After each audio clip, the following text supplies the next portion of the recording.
Fala, meus fofoqueiros movidos ao Whey Creatine pré-treino, tudo bem com vocês? No vídeo de hoje vamos falar sobre o consumo de proteína. Vamos ver a opinião de 2 nutricionistas especializados em longevidade sobre o assunto. Será que quanto mais proteína, mais músculos? E o quanto isso pode afetar a longevidade?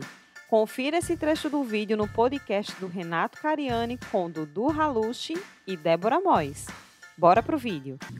O que eu comecei a testar? Em relação à nutrição, uma das coisas que eu comecei a fazer é proteína mais baixa. Proteína mais baixa.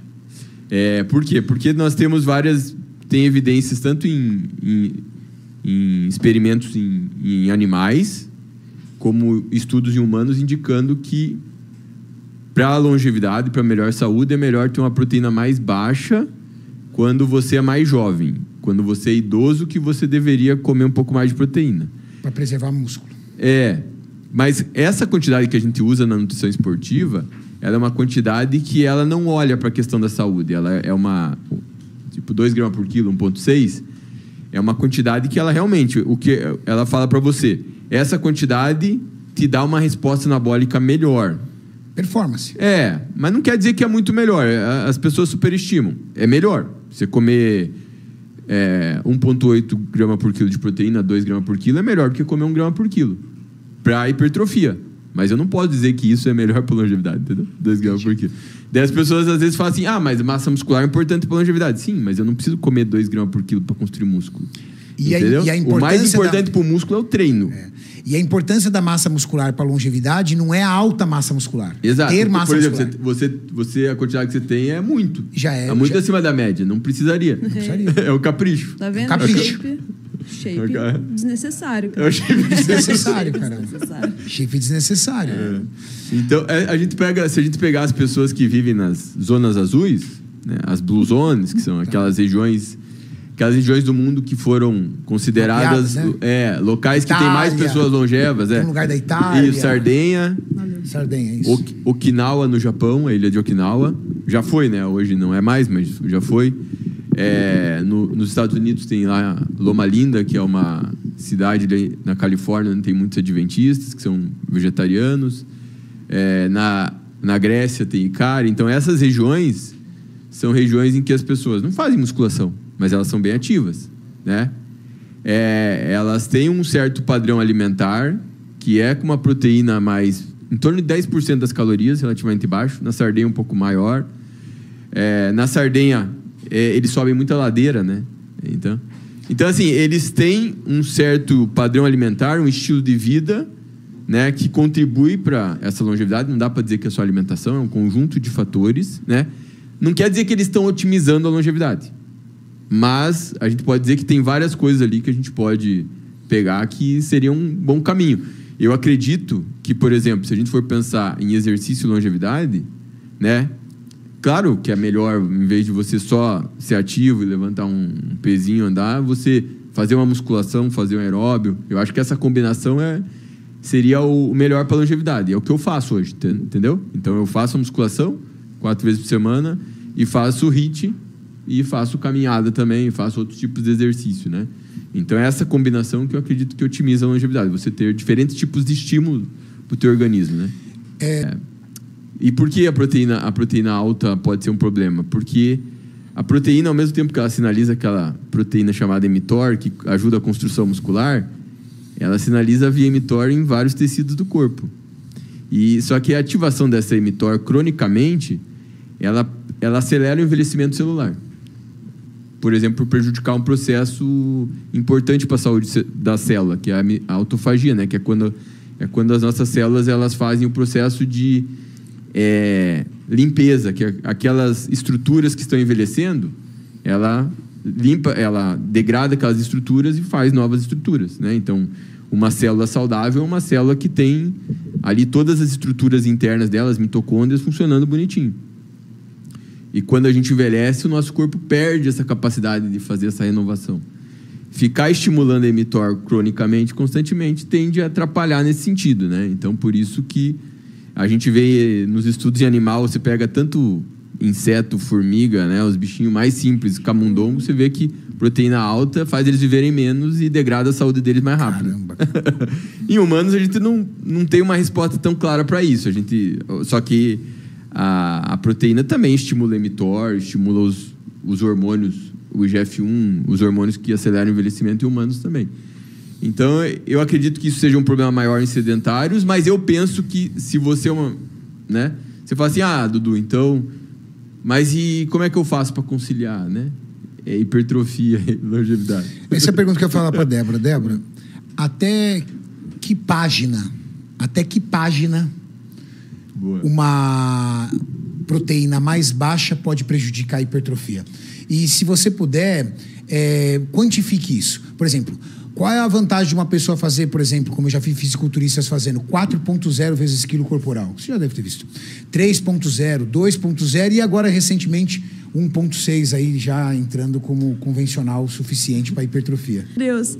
Então, foi aquilo que o Dudu falou, né? A proteína, até certo ponto, se a gente consegue manter uma proteína ali de 1.2, não vai prejudicar a ponto de você não ter anabolismo, você não ter hipertrofia. Mas o que o Dudu, ele tenta passar bastante para nós é a possibilidade de ciclagem proteica.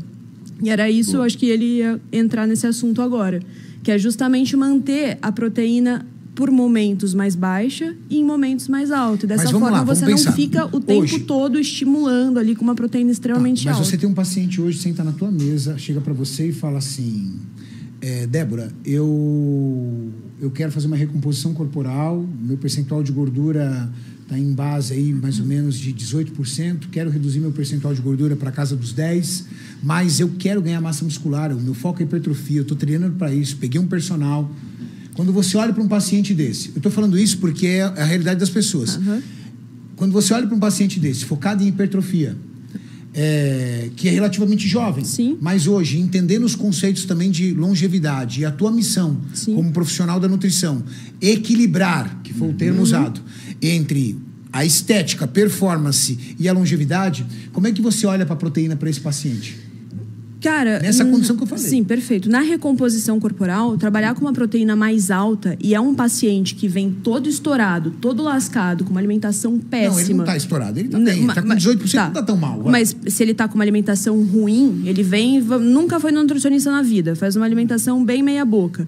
Ele vem com uma proteína já muito alta. Se eu faço uma redução, ajusto a proteína para 2 gramas por quilograma de peso, eu já estou deixando ele melhor, certo? Se ele, é muito comum no mundo fitness o paciente já vir com uma proteína extremamente alta, desnecessária. O que eu mais atendo são pacientes que estão ali com 3,5 grama por quilograma de peso, completamente desnecessário, porque se entope de proteína achando que mais proteína é mais hipertrofia. Se eu simplesmente reduzo essa proteína, jogo ali para 2 gramas por quilograma de peso, eu já vou deixar ele mais saudável.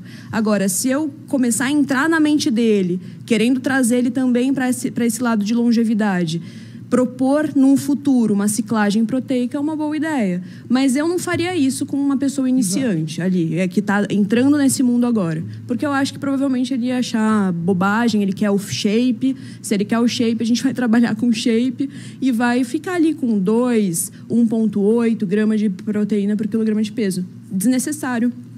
3, 4, enfim. Eu vim de uma geração que comia muita proteína, porque...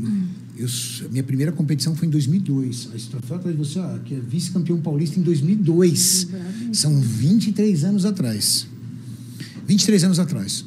E eu vim de uma geração que comia muita proteína. Muita proteína. Zerava o carbo e comia proteína. Cara, zerava carbo, comia muita proteína. E eu reduzia muito meu consumo de proteína há já um bom tempo. Justamente por ter essa oportunidade incrível que eu tenho aqui, de o tempo todo ter experts... E estudando e aprendendo muito com todos vocês, eu venho desde 2021 reduzindo minha proteína. E a minha proteína fica na casa de 1,6, 1,4.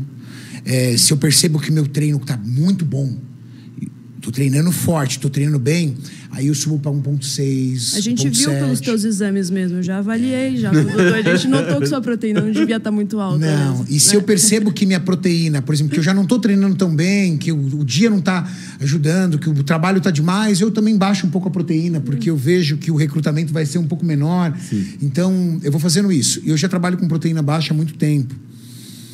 E eu percebo uma coisa que eu achei assim um pouco notório na baixa da proteína, é que toda vez que eu começo uma proteína mais alta, eu percebo que eu já tenho 48 anos de idade, eu vejo impacto na minha pele, eu percebo a pele cansando um pouco mais. Será que isso é um fator psicológico? Será que é um ecossistema de que eu vou se encaixando? Porque eu também estou treinando mais, porque eu estou mais forte, ou, entendeu? A pele vai perdendo gordura? Ou existe alguma correlação entre abuso de proteína e um envelhecimento mais rápido da pele? Então... Ou talvez a minha visão seja envelhecimento de pele, não seja envelhecimento de pele, seja mudança da composição da pele, mais oleosidade, né? Mais liberação de ureia. Porque a proteína ela é o macronutriente que mais sinaliza um hormônio chamado IGF-1, né? Que é um hormônio mediador do hormônio do crescimento, que é o hormônio que estimula o crescimento, a proliferação celular, enfim. Então, esse hormônio, ao mesmo tempo que ele é muito importante na infância e na adolescência para promover o crescimento dos órgãos e dos tecidos, inclusive o GH, né, o hormônio do crescimento, ele, depois dos 20 anos, ele começa a cair drasticamente. Ele cai. Fisiologicamente, o GH cai, né? É como se ele tivesse feito o trabalho principal dele e depois ele funciona fazendo um trabalho mais de coadjuvante. Esse IGF-1 ele é muito ele é muito responsivo à proteína, né? Principalmente em indivíduos que não são idosos. Nos idosos é menos responsivo. Então, quando a proteína é mais alta, o IGF-1 é mais alto. Então, esse IGF-1, nos estudos em modelo animal, eles veem que o IGF-1 mais alto, ele estimula mais o crescimento do câncer também. A proliferação celular e tal. E esse IGF-1 mais alto, então, ele é um hormônio que pode ser problemático se você pensar a nível de anos e anos que ele fica aumentado, né?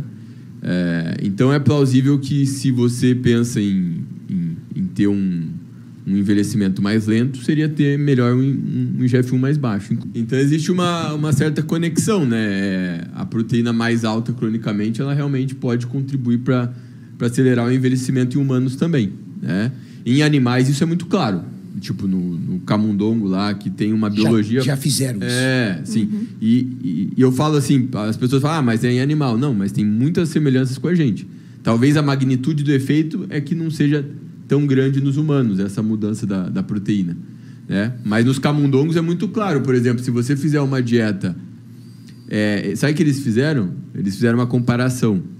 A dieta de Okinawa, que tem proteína baixa, né? A dieta de Okinawa tem 9% da dieta é proteína. Só? 9%. Mas ela tem muito carbo ou mais gordura? Muito carbo. Muito carbo. Antigamente era batata doce. A dieta de Okinawa é a dieta japonês? Tá. Mas era especificamente da ilha de Okinawa. Tá. Né? E eles comem pouca proteína animal. Bem pouca proteína animal. Bem pouca, mais proteína vegetal. Soja, isso.